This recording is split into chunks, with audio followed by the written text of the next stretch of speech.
الرحمن الرحيم الحمد لله والصلاة والسلام على رسول الله أما بعد السلام عليكم ورحمة الله وبركاته. پێشەکی داواکارم لە خوای پەروەردگار هەموو لای موفق بکات، خوای پەروەردگار بەختەوەری دنیا و قیامەتمان بکات، خوای گەورە ڕێگەی ڕاستمان پیشان بدات و جێگرمان بکا و سابتمان بکات لەسەر ڕێگەی ڕاست و دوورمان بگرێت لە ڕێگای ئەوانی کە لێی تووڕەبوون و هەروەها ئەو کەسانەی کەوا گومڕان. خۆشەویستان، خۆم بە خۆشحاڵ دەزانم لە خزمەتیەوەی بەڕێز و خۆشەویستا بم لە خزمەت مامۆستایان بۆ بابەتێک کە دیاری کراوە بە ناوی جوولەکە لە قورئان و سونەتدا و سوپاسی بەشی زانستی لقی هەولێری ژیار بۆ پەروەردە و گەشەپێدانی مرۆیی دەکەم بۆ ڕێخستنی ئەم پانێڵە. دیارە بابەتەکە کاتەکەی تقریباً کاتژمێرێک دانراوە، پێم خۆشە بەم شێوازە دابەشی بکەم.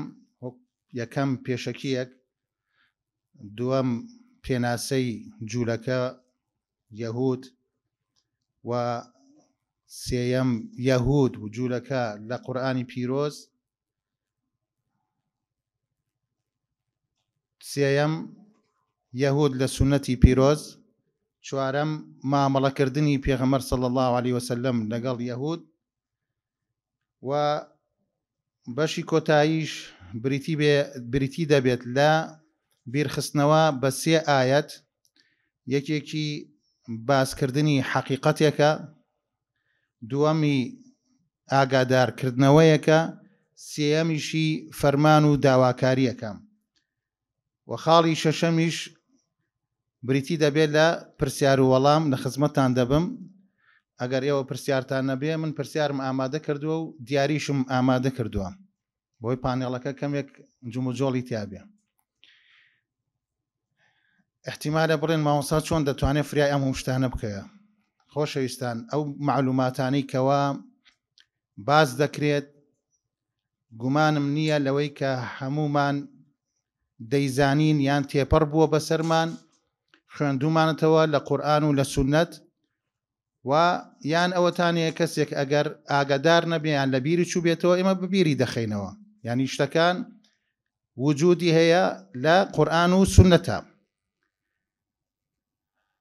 ئەم بابەتە گرنگە، یعنی دەتوانین بڵێن خوای پەروەردگار پاداشتی موسڵمانان بداتەوە لە غەزە و فەڵەستین کە بەڕاستی لەم سەردەما زۆر بەمان لە بیرمان چوو بوو، هەر بێ ئاگا بووین لە قەزیەک کە ناوی قەزەی ئەقسایە و مەسجدی ئەقسایە.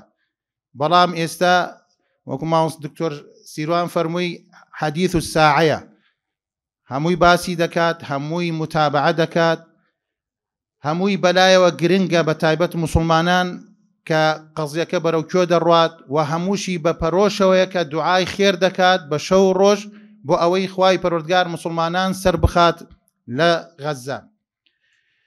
خۆشەویستان، بابەتەکە باسی جوولەکەیە لە قورئان و سونەت. با بێم باسی بەس بیرهێنانەوەیەک گرنگی قورئان و سونەت. ئێمە ئومەتی قورئان و سونەتین. بەڕاستی قورئان و سونەت ئەگەر ئێمە پابەند نەبین پێیەوە، ئەگەر ئێمە لە ژیانی ڕۆژانەی خۆمانە جێبەجێی نەکەین، بێگومان شتێکی زۆرمان لەدەست داوە. هەر ئومەتێکیش کە بە تایبەت ئومەتی موسڵمانان، ئومەتی ئیسلامی، ئەگەر پابەند بوو بە قورئان و سونەتەوە ئەوە سەر دەکەوێت، ئەگەر پابەندیش نەبێت ئەوە گومڕا دەبێت. بۆیە ئەبێ بە گەڕانەوەیەکی زۆر تەواو بگەڕێنەوە بۆ قورئان و سونەت و چۆنیش تێبگەین لە قورئان و سونەت. بابەتەکە زۆری دەیەوێت، چونکە ئێستا بمانەوێت نەمانەوێت، یعنی کێشەیەک هەیە، قەیرانێک هەیە بۆ تێگەیشتن لە قورئان و سونەتیش. ئەوە بابەتێکە پێویستی بە پانێڵ و چەند پانێڵێک هەیە. بەڕاستی خاڵێکی تر ئەبێ ئەوە بزانین کەوا ململانیە لە نێوان حەق و باتڵە بەردەوام دەبێت تا ڕۆژی قیامەت. تا ڕۆژی قیامەت ئەو سیڕاعە ئەوە سنەتێکی خواییە کەوا لە نێوان حەق و باتڵە بەردەوام دەبێت و ئایندەکە و داهاتووش ئەو مامۆستا دکتۆر یاد باستان بۆ دەکاکەوە ئایندە بۆ کێ دەبێت بۆ حەق دەبیان بۆ باتڵ دەبێت. خاڵێکی تر ئەوەیە کە ئێمە ئەو شتانەی کەوا ئێستا باز دەکرێت لە قورئان و سونەتە بۆچی ینی گرنگی چییە بۆ ئێمە؟ ئازیزانم با ئێمە شارەزامان هەبێت دەربارەی قەومێک مرۆڤانێکەوە لە حەقیقەتدا دوژمنی خوای پەروەردگارن، دوژمنی پێغەمبەرانن، دوژمنی پێغەمبەری خۆمانن صلی الله عليه وسلم، ئەبێ ئێمە شارەزایان بین. دوژمنی ئیماندارانن، دەبێ بزانین صفاتەکانیان چییە بۆ ئەوەی لا قدر الله بەخۆشمان نەزانین، بێ ئاگا بین صفەتی یەهودمان تیا بێ و بەخۆمان نەزانین. هەدەف لە ئەو پانێڵە یان لەو بابەتە و پێشکەشکردنی ئەوەیە کە ئێمە شارەزا بین، کە شارەزاش بووین خۆمان بە دوور بگرین لە صفاتەکانی یەهود کە لە قورئانە باس کراوە کە لە سونەتە هاتووە. اینجا ئەو صفاتانە ئازیزانم ئەوەیە کە قسەی هیچ بەشەرێک نییە، ئەوەی کە لە قورئان هاتووە قسەی ئەڵڵایە، یعنی تەحلیلی کەسێک نییە یان کەسێک وەصفیان بکە. لەوەشی لە سنەت هاتووە قسەی پێغەمبەری خوایە صلی الله عليه وسلم وما ينطق عن الهوى إن هو إلا وحي يوحى. واتە ئەبێ بە گرنگیوە تەماشای ئەو صفەتانە بکەین و شارەزا بین لێی. ئەمە وەکو پێشەکیەک دەچمە سەر ناوڕۆکی بابەتەکەم. پێناسەی یەهود، یەهود لە چیوە هاتووە و هەروەها ئەو بەکارهێنانەی وشەی یەهود لە قورئانە، ئەو وشانەی کەوا پەیوەندیان بە وشەی یەهودەوە هەیە. اینجا ئەو انحرافاتانەی یەهود کە لە قورئانە باس کراوە و هەندێک سزاشیان بۆ هەیە، ممکنە فریای نەکەوین. یەکێک لە سزاکان یان چەند سزایەک ممکنە و مامۆستا بەڕێزانە باسی کە ئینشاءالله. خۆشەویستان، وشەی یەهود طبعا چەند پێناسێکی کراوە. یەکێک لەوانە بۆ پیان دەوترێ یەهود. یەکێک لەو پێناسانە ئەوەیە کە کاتێک تەورات دەجوولێنەوە کاتێک تەورات دەخوێنەوە ئەگەر تەماشایان بکەن لە کەناڵەکان، کاتێک ئەی خوێننەوە سەر ئەلەقێنەوە دەجوولێنەوە. ئەوە یەکێکە، یەکێک لە ماناکانی. مانایەکی تر ئەوەیە کە لە یەهوذا هاتووەکەوە کوڕی چوارەمی یعقوبە عەلەیهی سەلام لەوە هاتووە. عەرەب دائیمەن ئەگەر وشەیەک بگۆڕن هەندێک پیتی دەگۆڕن، لە یەهوذاوە کردیانتە یەهود، ذالەکەیان گۆڕیوە بە دال. مانایەکی تر لە تەوبە و ڕجوعەوە دێ یەهود. بەڵگە چییە کە خوای پەروەردگارە فەرمیێ واكتب لنا في هذه الدنيا حسنة وفي الآخرة إنا هدنا إليك. ليرة بمعنى الرجوع، بمعنى توبة وقرانوا ديت. معلوماتك ترهيا كجرنجا أبي إيما جوازي بكين لنيوان يهود بني إسرائيل. زوربي أواني كدانوسن كتاب دانوسن يعني أواني كبرين اهتمام بولا نددا ممكنة جوازي نكن كالي بنو إسرائيل يعني يهود، ضلي يهود يعني بنو إسرائيل. نخير أبي جوازي بكين يهود بشك لا بنو إسرائيل. بنو إسرائيل بونا دو بشوا بشكيان شون كوتوي موسابون دعائي كعيسى هاد أوانش اختلاف كوتنيوانيان، هندي كان بيونديان كر بعيسى عليه السلام وهندي كان بروايان بي نبو كفريان بعيساش كر. ئەوانەی کە پەیوەندیان کرد بە عیساوە تەماشا دەکەی هەوڵیان دا ئەو دیانەتەی خۆیان چی لێ بکەن بڵاو بکەنەوە. ئەگەر تەماشای سەر زەوی بکەی و مقارنە بکەی لە نێوان نەسڕانیەکان و یەهودیەکان کێ زۆرترە؟ نەسڕانیەکان زۆرترە. بۆ لەبەرەوەی حەمەلاتی تەنسیریان دەست پێ کرد، بەردەوام بوون لە بڵاوکردنەوەی ئاینەکەی خۆیان. بەڵام یەهود نە، یەهود داخراون، نانەوێت کەس بچێتە ناویانەوە. ئەیانەوێت سەرۆکی هەموو عالەم بن و هەموو خەڵکیش خزمەتکاری ئەوان بێ وەکو خۆیان دەڵێن شعب الله المختارین ئێمە ئەو گەلەین کە خوای گەورە ئێمەی هەڵبژاردووە کە واش نییە جا بۆیە ئەوان کەمن ئەگەر تەماشای واقعی ئێستا بکەیت ئەو جیاوازیە هەیە کە لە نێوان بەنو ئیسرائیل و یەهودا طبعا ئەگەر تەماشای قورئانیش بکەیت لەسەر بەنو ئیسرائیل بە چەند شێوازێک هاتووە پێش موسا لە کاتی موسا و لە پاش موسا و لە زەمەنی عیسا عەلەیهی سەلام و هەروەها لە زەمەنی پێغەمبەری صلی الله عليه وسلم هەموو ئاەتەکان هەیە دەربارەی بەنو ئیسرائیل بۆ ئەوەی کاتەکەمان زۆر نەڕوا دەتوان بگەڕێنەوە بۆ ئەو بابەتە ئەهلی کتابیش هەیە ئازیزان مصطلحی ئەهلی کتاب کە ئەوتری ئەهلی کتاب چی ئەگرێتەوە طبعا ئەهلی کتاب ئەوانە دەگرێتەوە کەوا کتابیان بۆ هاتووە بە تایبەت کێیە یەهود و نەسارا بە تایبەت یەهود و نەسارا ئەوە ئیصطلاحێکە بۆوان دەوترێ ئەڵێ هم اليهود والنصارى ئەوەشی کەوا لەسەر ئەو بەرنامەی ئەوان بنیان ئەو شریعەتەی ئەوان بن وەکو خوای گەورە دەفەرمێ ئەن تەقولوا إنما أنزل الكتاب على طائفتين من قبلنا وإن كنا عن دراستهم لغافلين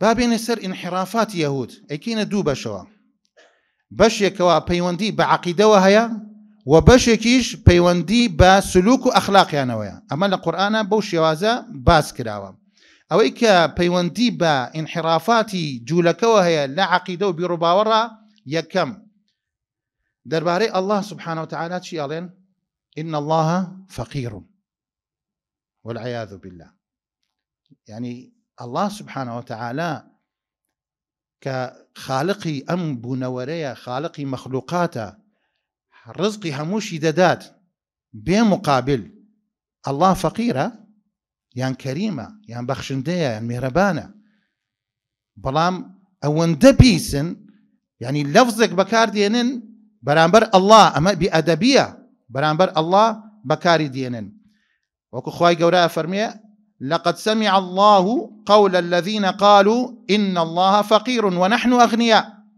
سنكتب ما قالوا وقتلهم الأنبياء بغير حق ونقول ذوقوا عذاب الحريق يعني أما قصي كيا قصي يهودا كيش يكيك نايو فنحاص بو بن عاذوراء أم فنحاصا ككاتيك بيغمر عليه الصلاة والسلام ناميك دنوسيه بو يهود بو بشك ليهود شكا برسيارك ما بو ناو كينانم أبو بكر دنيريم الله برو أو آياتك دابض من يقرض الله قرضا حسنا كأشيد من ذا الذي يقرض الله قرضا حسنا بارك الله فيك الله باشا فنحاس الله باشا خوا فقيرة داوي قرض مال يدك الله أبو بكر يكسر زليك أداة بنامليا الله والله أجر بيمان لنيوان ما نبوايا دمدال ملت شون برانبر الله وادلي على دعاء شكاياتي كر لبيغمر عليه الصلاة والسلام وتي مشتي وامنا وتوا يكسر آياته دابزي كفصحي كر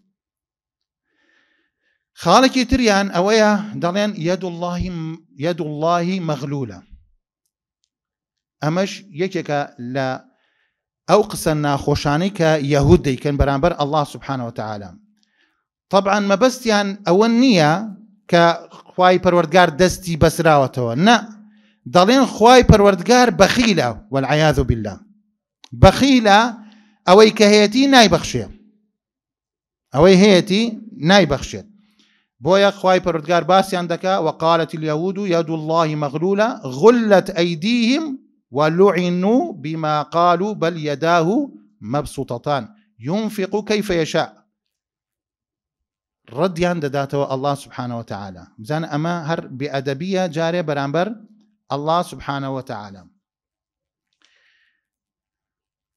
خالق تر قولهم عزير ابن الله أيانود عزير ابن الله عزير كيا يكيك العلماء كان يجولك توراتي لبربوا شارزاج بوا لتورات أيانود أمانة أم بياوا قري خوايا والعياذ بالله إخواي پروردگار لم يلد ولم يولد شتیوان نییە بەڵام ئەوان حتا کە کاتێک دەهاتن گفتوگۆیان دەکرد لەگەڵ پێغەمبەر عەلەیهی سەڵات وەسەلام ئەیانوت تۆ ئیعتراف ناکەی کەوا عوزەیر ئیبن اللهە بۆ ئێمە بڕوات پێ ناکەین بۆ خوای پەروەردگارە فەرمێ وقالت اليهود عزير بن الله وقالت النصارى المسيح ابن الله ذلك قولهم بأفواههم تاكوتاي آيتك صفتي تريان آزيزانم أويا إيمانهم بالجبت والطاغوت يعني أوان بروايان بچي بهرچي ساحر وكهنو أواني كطاغوت لرقادر چون كافرن إيمانيان بيبو حتى يعني لقفتقوه لقال قريشيكان ايانوت ايما الراستين يعني محمد هاولكاني چونکە ئێمە مەکەمان بەدەسەوە یا جارە فەتحی مەکە نەکرابوو چاویان بە یەکتری دەکەوت ئەوە تا سیقایە و خزمەتی ئەوانی کە دێن بۆ لای کەعبە دەکەین باشە ئێمە ڕاستینە ئەوان دەیانزانی کەوا پێغەمبەر عەلەیهی سەڵات وەسەلام ڕاستە هیچ گومانیشی تیان نییە و ئەوەیشی سەحابەکان لەسەرین ڕاستە بەڵام لەگەڵ ئەوە چییە کوفریان دەکرد ئەیانوت نە ئێوە ڕاستن کەوا مشرک بوون عیبادەتی ئەوثان و ئەسنام و بتەکانیان دەکرد لە ناو مەکە ئەیانوت نە ئێوە ڕاستن یعنی ئەمە بەڕاستی بێئەدەبێکی زۆر گەورەیە کە خوای گەورە باسییان دەکا ألم تر إلى الذين أوتوا نصيبا من الكتاب يؤمنون بالجبت والطاغوت ويقولون للذين كفروا هؤلاء أهدى من الذين آمنوا سبيلا خالقي تر عداوتهم لجبريل دجاتي كردني جبريل عليه السلام زور رقيان لجبريل بو بحسابي خوان جبريل وزعي لوان تيكدا بحسابي اوان چووکە ئەوان شانازیان بەوە دەکردکەوە پێغەمبەرێک دێت لە خۆیانە هەتا هەندێک جار وایان بە ئەوس و خەزرج دەوت لە مەدینە با و پێغەمبەرە بێ بزان چیتان لێ دەکەین بەڵام کە پێغەمبەرەکە هات لە ئەوان نەبوو لە عەرەب بوو زۆر پێیان ناخۆش بوو ئیتیهامی جبریلشیان دەکرد و ئەیانوت هەر شتێک بمانەوێ هەر شتێک بکەین بەرامبەر پێغەمبەر عەلەیهی سەڵات وەسەلام جبریل خەبەری دەداتێ بۆیە زۆر ڕقیان لە جبریل بوو ئەوەی شتێکێکە لە کوفرەکانیان بەڕاستی کە دەیان کرد بەرامبەر جبریل عەلەیهی السەلام خوای گەورە دەفەرمێ قل من كان عدوا لجبريل فإنه نزله على قلبك بإذن الله مصدقا لما بين يديه وهدى وبشرى للمؤمنين من كان عدوا لله وملائكته ورسله وجبريل وميكال فإن الله عدو للكافرين يعني أما لم آتوما بو دەردەکەوێت کە خوای پەروەردگار دژمنی جوولەکەی لەبەرەوەی ئەوان دژمنی خوان دژمنی پێغەمبەرانن دژمنی مەلائیکەتەکانیشن بە تایبەت جبریل خاڵێکی تریان هەر لە بواری عەقیدە ئەوەیە کە ئەو کتابانەی کە دائەبەزێ ئینکاریان دەکرد یان کوفریان پێ دەکرد خوای پەروەردگارە فەرمێ وإذا قيل لهم آمنوا بما أنزل الله قالوا نؤمن بما أنزل علينا ويكفرون بما وراءه وهو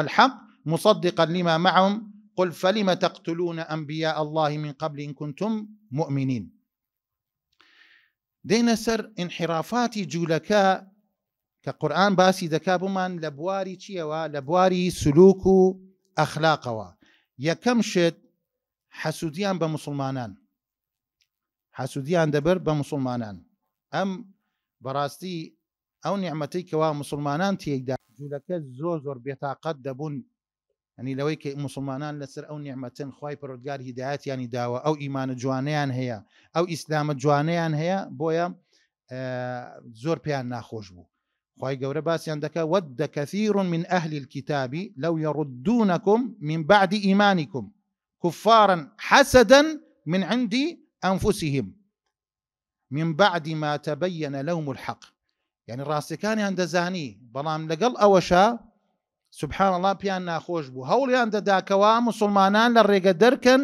بگەڕێنەوە بۆ کوفر لەسەر ئیسلام نەمێنن ئەمەش بەهۆی چیەوە بەهۆی حەسوودیەوە يعني با ئەم صفاتانە ئێمە شارەزای بن بزانین یەهود ئەمە خاوەنی ئەم صفاتانە بوو ئەبێ ئێمەش ئاگادار بین، دوای شارەزابوون ئەبێ ئاگادار بین. دوام هەوڵیان دەداکەوە ئیمانداران گومڕا بکەن. خوای پەروەردگار فەرمیێ وەدە طائفة من أهل الكتاب لو يضلونكم وما يضلون إلا أنفسهم وما يشعرون. ئەمە بەردەوامن ئێستش بەردەوامن کەوا هەوڵ ئەدەن موسڵمانان لاڕێیا ببن بە ملیارات پارە سەرف دەکەن بۆ ئەو مەبەستە، بۆ ئەو هەدەفە، ئەوەی کە ئیستا لە ئیعلاما دەیبینن و لە غەیری ئیعلاما دەیبینن لەو هێرشانەی کەوا دەکرێت لە هێرشی سیاسی بێ، هێرشی اقتصادی بێ، هێرشی عەسکەری بێ، هەر شتێک بێت ئەوان هەوڵی ئەوە دەن کەوا موسڵمانان گومڕا بکەن. یەکێتر لە سیفەتەکانیان ئەوەیە کەوا ئەو علمەی کە هەیان بوو دەیان شاردەوە. یەکێک لەو زانیاری و علمانەی کە هەیان بوو دەیانزانی کەوا پێغەمبەرێ دێ عەلەیهی سەڵات وەسەلام کە پێغەمبەری خۆشەویستمانە، ئەو علمەیان شاردەوە، کتمانیان کرد بۆیە خوای پەروەردگار غەزەبی لێیان کرد. وإذ أخذ الله ميثاق الذين أوتوا الكتاب لتبيننه للناس ولا تكتمونه فنبذوه وراء ظهورهم واشتروا به ثمنا قليلا فبئس ما يشترون. يعني خاڵێکی تر ئەوەیە کە یەهودیەکان لەسەری بوون ڕیبایان وەردەگرت و پارەی خەڵکیان هەروە زەفت دەکرد و دەخوارد بە باتڵ. هیچ مافێکی ئەوان نییە، ئەوان ئەو صفتیان هەبوو کە خوای پەروەردگارە فەرمێ فبظلم من الذين هادوا حرمنا عليهم طيبات أحلت لهم وبصدهم عن سبيل الله كثيرا وأخذهم الربا وقد نهوا عنه وأكلهم أموال الناس بالباطل واعتدنا للكافرين منهم عذابا أليما. يعني عزيزان تماشا بكن أوي كيسد ديبينن ما في أوهم مولاتانا، ما في أوهم مرۆڤانەیە کە دەیخۆن بەڕاستی ئەمە یەهود لە دوایەتی. اینجا ئەوانیشی کەوا هاوکاری یەهود دەکەن، ئەگینا ئەو سەرۆت و سامانەی لە وڵاتان هەیە و لە شوێنان هەیە بەشی هەموو خەڵک دەکا. بەڵام ئەگەر تۆ کۆمەڵە مرۆڤێکی ئاوها و پیلانی ئاوها دانێت، بەڕاستی نەبەرەکەتە مێنێ لە ئیشا، چکەوە حربێکە لەگەڵ خوا کە ڕیبا دەخۆن و هەروەهاش پارەی خەڵک دەخۆن، مافی خەڵک دەخۆن. بۆیە وەزعی ئەو خەڵکە و مرۆڤایەتی هەمووی لە مەترسیدایە بەهۆی ئەوانەوە. صفاتی تریان ئەوەیە کە چییە؟ متفەڕقن. بەڵام سبحان الله لە کاتێک ئەگاتە قەزەیەک لەسەر قەزایەی ئومەتی ئیسلامی و موسڵمانان ظاهیرەن یەک دەگرن.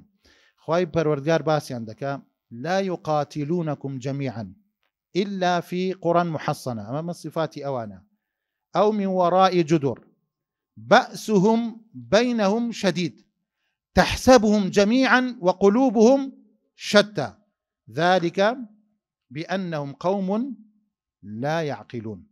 يعني جوان ويني دكاب من الله سبحانه وتعالى، يعني أم صفتانيان هي والله آزيزان أجر أو تشكو تقمنيا نبي كيستا يعني كالروبروبونويت يعني أجينا حاليا زور شرة بلام أو تشكو تقمنيان هي ظاهرا بوشي ومسلمان ابتلابنا بيانوا. يعني توارق تماشاي بقريتو بو سيرا أو جنگاني كوا لقل بيغمر عليه الصلاة والسلام كراوا حقيقتي أوانت بو دركوية كانت كتشانيك يعني برتوازن. وصفتي ترشان شيا جبنة ترسى هەر ناو کوردەواری خۆشمان هەیە کە بترسیاڵی جوولەکەی بۆ ناترسیاڵی جوولەکەی. بەڵام ئیتر قەدەری خوا جاری ابتیلاکە بەو شێوەیە کە ئەوان خاوەنی ئەو چەکە بن. بۆیە موسڵمانانیش بەڕاستی پێویستەکە طبعا ئەو وەکو تاک هیچی پێ ناکرێ، بەڵام ئەو حکومەتانەی کە بە ناو ئیسلامین بەڕاستی کە چەک و تەقەمەنیشیانەیە ئەگەر ئەوان بێنە پێشەوە جوولەکە ناتوانێت بەو شێوازە هەڵسوکەوت بکات و مسلمانان بەو شێوازە عەزیەت بدات. بەڵام داخەکەم وەزعی مسلمانان بەو شێوازەیە. صفەتی تریان ئازیزانم ئەوە زۆر گرنگە کە چییە؟ دائیمەن بە بەردەوامی هەوڵ دەدەن کەوا خەڵک ئیفساد بکەن خەڵک تێک بدەن ئەوە سیفەتێکیانە بە بەردەوامی هەوڵ دەدەن یعنی ئەو بەرنامانەی کە دەیبینیت چەندها بەرنامە هەیە لەسەر ئەم زەویە غەیری بەرنامەی ئیسلام هەمووی لە پێنا ئەو هەدەفەیە کە ئیفساد لە ناو خەڵکە بڵاوکەنەوە خەڵکی بەرەو لاڕێ ببن ئەخلاق نێڵن بیرروباوەڕ نێڵن ئەوەی ڕەوشتە نەیهێڵن خوای گەورە باسییان دەکات وقالت اليهود يد الله مغلولة ئەوە سەرەتای ئاەتەکەیە دوایی دەفەرمیە ويسعون في الأرض فسادا والله لا يحب المفسدين ئەوە صفەتەکەی ئەوانە خوای پەروەردگاریش حەزی لە مفسد نییە حەزی لە مفسد نییە هیتلەر قسەیەکی جوانیە دەربارەی جوولەکە ئەڵێ فلقد أثبتت لي الأيام أنه ما من عمل مخالف للأخلاق وما من جريمة بحق المجتمع إلا ولليهود يد فيها أما قصي هتلر أما بيسمى بقصي هتلر يشنية برام الله سبحانه وتعالى باسيان دكاك يسعون في الأرض فسادا برام أو تاني باش ناخ يعني دناسي بويا أو حملاتي كرد دجي جولكو إبادة يعني كرد ناخیانی دەناسی خاڵی کۆتایی ئەوەیە ئەشەد الناس عداوة للمؤمنين ئەوە بەڕاستی ئەو حقیقەتەیە کە ئەمەوێت دوای باسی کەم إن شاء الله طبعا یەهود تحریفاتشیان هەیە لە کتاب هەر لە قورئانە باس کراوە کە چۆن تحریفات دەکەن چۆن هەر شتێکە بە هەوا و نەفەسی خۆیان یان بەرژەوەندی خۆیان بێ بەو شێوازە قسە دەکەن بەو شێوازە هەتایتر بۆیە لە تەوراتشا تەماشا دەکەی ئینحرافاتی زۆر کراوە و تەوراتە نەماوەکەوە دابەزیێتە سەر موسا عەلەیهی سەلام و عقوباتی یەهودیش زۆرە لە قورئانە ممکنە کاتەکە بەش نەکات دێمە سەر صفاتی یەهود لە سنەتی پێغەمبەر عەلەیهی سەڵات وەسەلام يعني پێغەمبەر عەلەیهی سەڵات وەسەلام ئەو صفەتانی کە باز دەکات طبعا هەڵقوڵاوی قورئانە یەکێک لەوانە پێغەمبەر عەلەیهی سەڵات وەسەلام کە پێناسیان دەکا و یان دەڵێ ئەی موسڵمانان شارەزای ئەم قەومە بن ئەم قەومە خوای پەروەردگار غەزەبی لێگرتوون بەڕاستی ئەمە وامان لێ دەکات بۆستین ئازیزانم لە سوورەتی فاتیحە کە ئێمە ڕۆژانە دەیخوێنینەوە وڵای باشترین بەرنامەیە بۆ ئێمە تەنها سوورەتی فاتیحە چونکە ڕێگاکانت بۆ دیاری دەکات ئەوانەی کەوا ڕێگاکانیان لێ تێک چووە سوورەتی فاتیحە با بگەڕێنەوە بۆی بەتەدەبور بیخوێنینەوە بۆ نمونە کە تۆ داوا دەکەی خوای پەروەردگار ڕێگە ڕاستەکەت پێ پیشان بدات کە ئیسلامە کە قورئانە اهدنا الصراط المستقيم ئەو سیڕاتین کێ سیڕاتە الذین ئەنعەمتە عەلەیهم لە پێغەمبەران و ڕازگۆیان و شەهیدەکان و پیاوچاکان باشە داواش دەکەی کە خوای پەروەردگار بە دوورت بگرێ لە کێ غەیر المەغضوب عەلەیهم ولا الضالین ئەمە بتەفسیری دەکات کە ئیمامی شێخی ئەلبانیش تەصحیحی دەکا و حەدیثە دەڵێ کێیە اليهود مغضوب عليهم والنصارى ضلال يعني ئەوانەی کەوا خوای گەورە غەزەبی لێگرتن یەهودە نەسارا و گاوڕەکانیش چین گومڕان اینجا بۆیە ئەو صفەتە یعنی لەوانە هەیە کە خوای پەروەردگار غەزەبی لێگرتوون خاڵێکی تر يحرفون كلام الله تعالى لحديث بخاري هاتوا عليه فأتوا بالتوراة فنشروها فوضع أحدهم يده على آية الرجم فقرأ ما قبلها وما بعدها فقال له عبد الله بن سلام يعني عبد الله بن سلام ارفع يدك فرفع يده فإذا فيها آية الرجم يعني لبرو إلا خوان بو عبد الله كري السلام يكيك بو لشار زايان لزاناياني يهود كمسلمان بو كيهوديا كان هاتن بولاي بيغمر عليه الصلاة والسلام قصيك وشيروك روي دابو مسألة الزنا واشتوابو وتي تشيا حكمي زنا لا ايوه لا برين ديانتي خوتان شريعتي خوتان تشيا وتيان ليه بدريو جلد بكريا ئەو شارەزای عەبدوڵڵای کوڕی سەلام وتی دەست لا بە تەماشا دەکا ئاەتی ڕەجمەکەوە ئەبێ ڕەجم بکرێت ئەبێ ڕەجم بکرێت جاوان بۆی ئەو معلوماتانیان دەشاردەوە زۆر ینی باون بەوەی کە زۆر درۆزنن دوور لە مەجلیسە بوتانیش دەکەن هەر عەبدوڵڵای کوڕی سەلام جا بۆی ئەوانەی کەوا شارەزان سوبحان الله لەناو لایەنێک دەبن کە گەڕێنەوە خوای پەروەردگار تەوبەیان دەدا دەزانن کە ئەو لایەنە چەندێک لەسەر باتڵن وتی یا ڕەسوڵ الله ئەمانە قەومێکی درۆزنن بوتانیش دەکەن پێش ئەوەی بزان کەوا من موسڵمان بووم پرسیاریان لێ بکە دەربارەی من کە پرسیاری کرد پێغەمبەر عەلەیهی سەڵات وسەلام وتیان عەبدوڵڵای کوڕی سەلام پیاوێکی ئاوهایە پیاوێکی ئاوا بەناو بانگە ئەوەی تر وێنەی نییە لە ناو ئێمە ڕازگۆیە ئەڵێ پێغەمبەر عەلەیهی سەڵات وسەلام گوێی لێ دەگرتن عەبدوڵڵا دەرکەوت وتی ئەشهەدو ئەن لا ئیلاهە ئیلا الله وەشهەدو ئەنە محەممەد ڕەسوڵ الله من موسڵمان بووم هەر لەوێ وتیان وەڵای پیاوێکی ئاوهایە ئەوەندە خراپە خراپترین نەفەرە لە ناو ئێمە ینی بزانە ئەمەش صفەتێکە لە صفەتەکانی ئەوان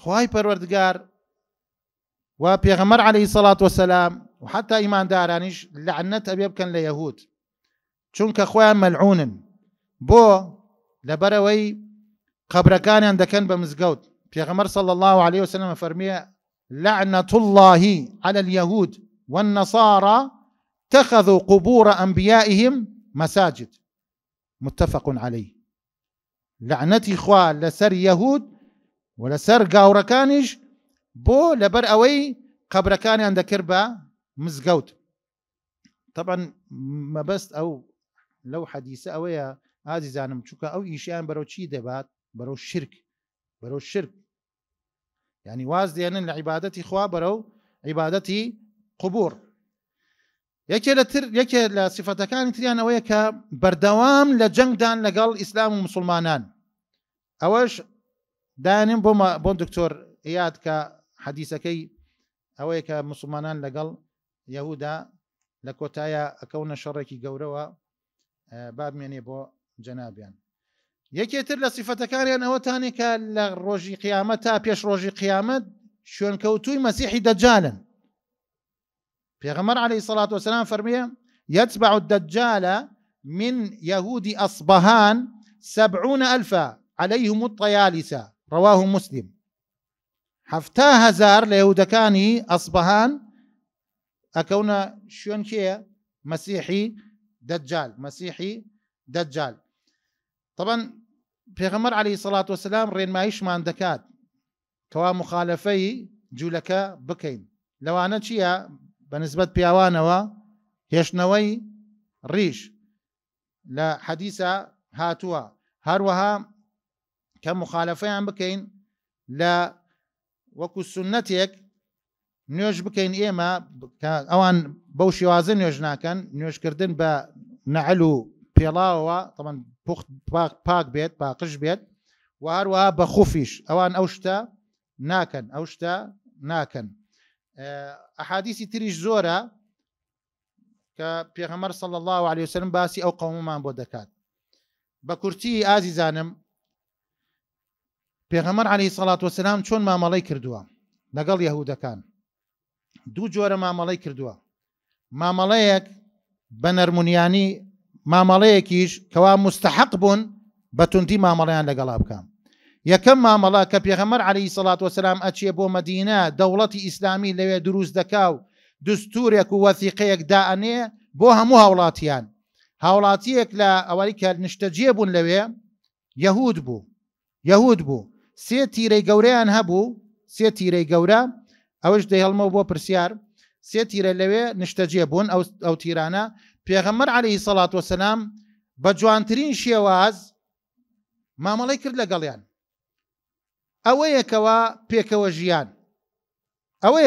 ژیان نەکۆ پێکەوە ژیانی کەوا ئێستا بانگەشەی بۆ دەکەن ئەوەیەکەوە دابینکردنی مافی مرۆڤ نەکو ئەوەی کەوا ئێستا بانگێشەی بۆ دەکەن لە یاسانیە و دەوڵەتەکان دەربارەی مافی مرۆڤ کامەیە مافی مرۆڤ ئەلەو شەڕی غەزە دەرکەوت کە مافی مرۆڤ کە فلسیەک نایەنێ بەڕاستی لە لای ئەوان بەڵام لای ئێمە نەخێر لای مسلمانان مرۆڤە مافی هەیە ئەرکی هەیە. پێغەمبەر عەلەیهی سەڵات وەسەلام ئەو مافوەرکانەی دیاری کرد هەر وەکو هاوڵاتیەکی تر، بەڵام یەک خاڵ گرنگ بوو ئەوەی بەیان کرد کەوا ئیسلام مەرجعیەتە، دینی خوا مەرجعیەتە، دینی خوا بەرزە، ئێوە لە خوارەوەن وەکو هاوڵاتی مافی ژیانتان هەیە. هەموو مافەکانی بۆ دابین کردن پێغەمبەر عەلەیهی سەڵات وەسەلام کە ڕۆژ نابینی بڕۆ لە کتوبی سیرەشا ببینە بزانە پێغەمبەر عەلەیهی سەڵات وەسەلام کە ڕۆژ بۆیە یەک یەهودی لەسەر دینی کوشت بێت، نەیکوشتووە هەتا ئەو کاتەی کە دەستیان کرد بە غەدر و خیانەت، ئەو کاتە پێغەمبەر عەلەیهی سەڵات وەسەلام مامەڵەی دووەمی بەکارهێنا دژیان. مافی خاوەنددارێتی تەمەلوک، خەریکی تیجارەتی خۆیان بوون، خەریکی ماڵداری خۆیان بوون، خەریکی زراعەتی خۆیان بوون، هیچ کێشەیەکیان نەبوو. مافی ژیان، مافی ئازادی، ینی ئازادی، حڕیەتی کاملیان نەبوو، لەسەر دینەکەی خۆیان بمێنەوە. باشە ئەگەر تەماشا بکەی سیر ئەم دەوڵەتە بە چی شێوازێک دروست کراوە لە مەدینە، بنەماکانی گشتی جوان دیاری کردووە، بەڵام بابێن ئێستا هەندێک جار گومانیش دەخرێت ئەڵێن پێغەمبەر عەلەیهی سەڵات وەسەلام زۆر تند بووە بەرامبەر جوورەکە لە مەدینە، شار بە دەریانی کرد، قەتڵ و عامیانی کردووە. بابێ بزانین وایە پێغەمبەر عەلەیهی سەڵات وەسەلام بەو شێوازە بووە؟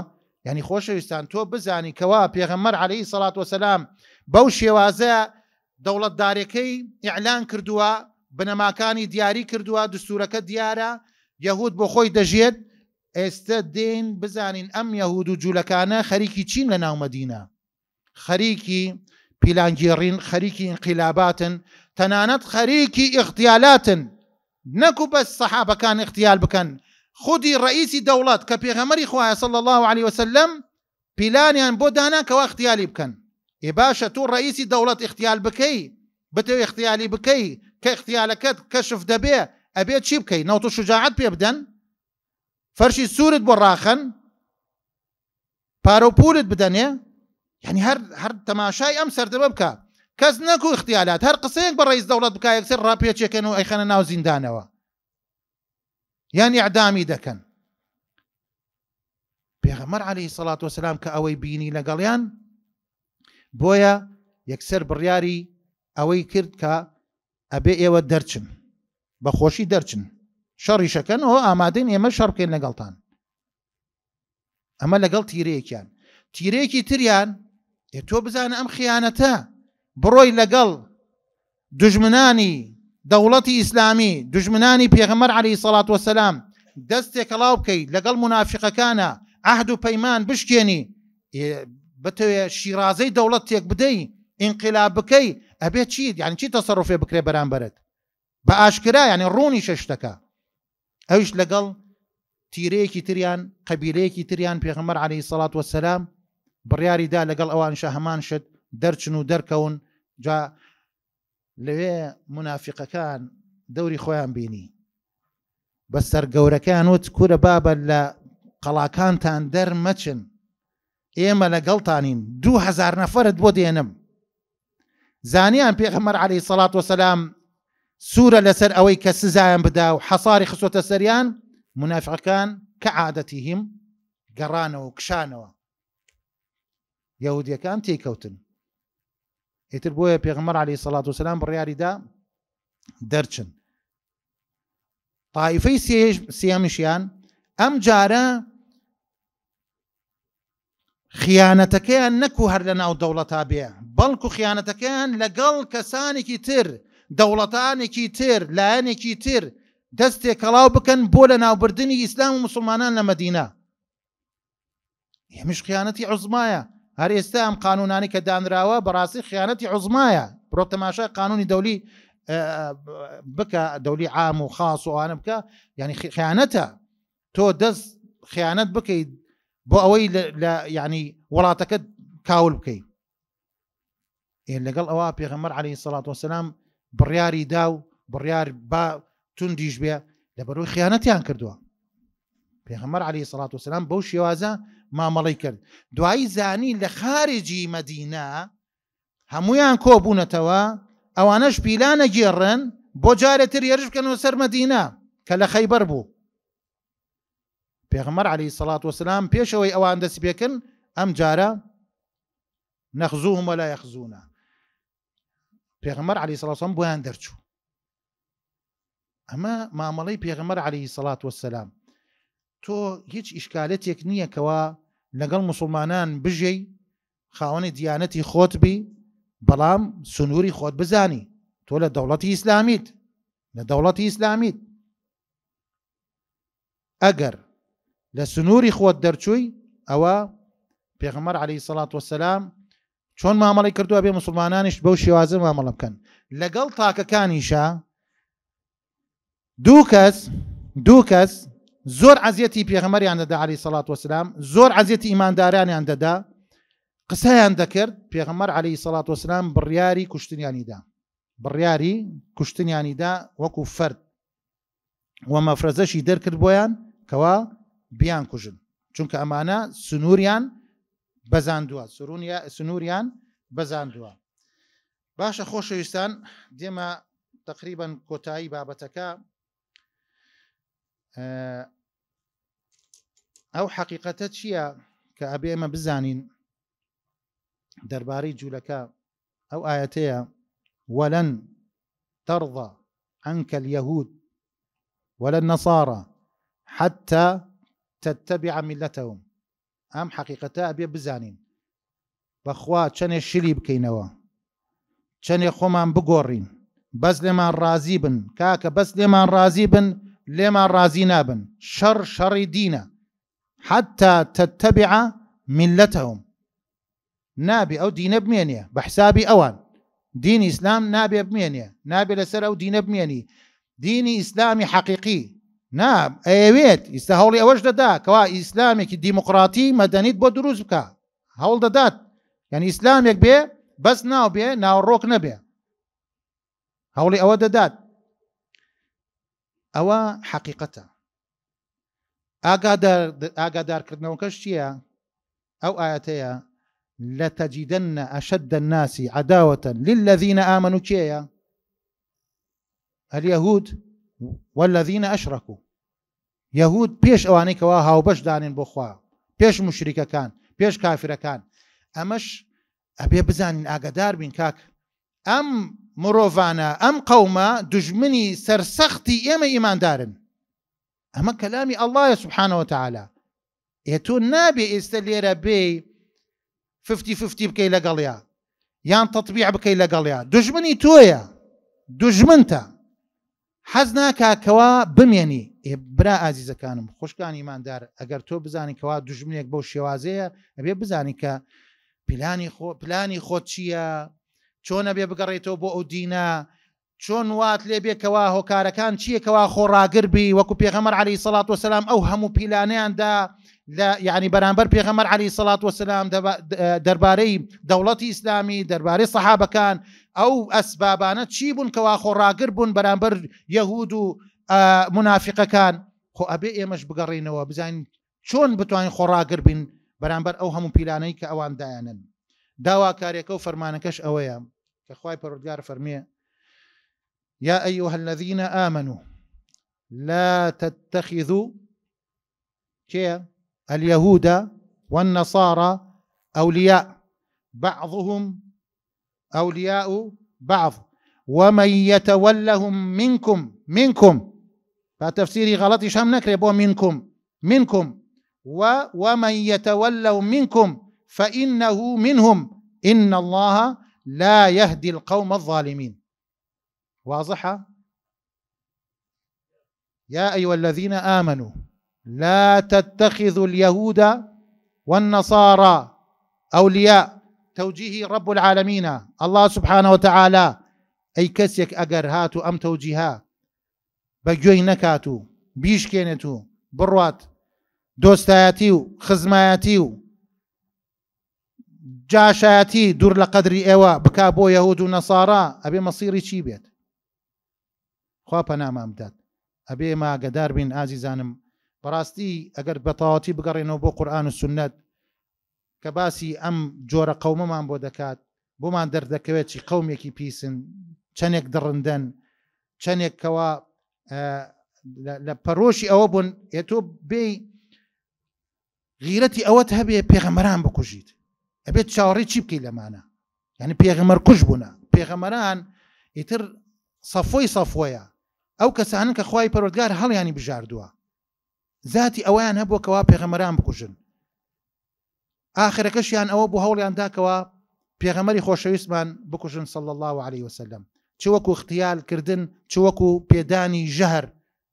پێدانی ژەهر کە پێغەمبەر بکوژن عليه الصلاة والسلام بەڵام خوای پەروەردگار ڕزگاری کرد بەم شێوازە دێمە کۆتایی بابەتەکەم داواکارم لە خوای پەروەردگار یارمەتیمان بدات بۆ ئەوەی بە جوانترین شێوە لەم دینە تێبگەین پابند بین بە قورئان و سنەتەوە داواکارم لە خوای پەروەردگار عیزەتمان پێ ببەخشێت خۆشەویستی و برایەتی و دۆستایەتی بخاتە نێوان موسڵمانانەوە خوای پەروەردگار موسڵمانان بپارێزێت لە هەموو جێگایەک بە تایبەتی لە غەزە و فەڵەستین خوای پەروەردگار سەرکەوتنیان پێ ببەخشێت خوای پەروەردگار بریندارەکانیان چارەسەر بکات ئەوانەشی کەوا وەفاتیان کردووە بەر ئەو قەتڵ و عامە کەوتون خوای پەروەردگار پلەیان بەرزکا و شەهادەتیان پێ ببەخشێت و مجاهیدەکانیش سەر بخات و خوای پەروەردگار ترس و خەوف و ڕعب بخاتە ناو دڵی جوولەکەکانەوە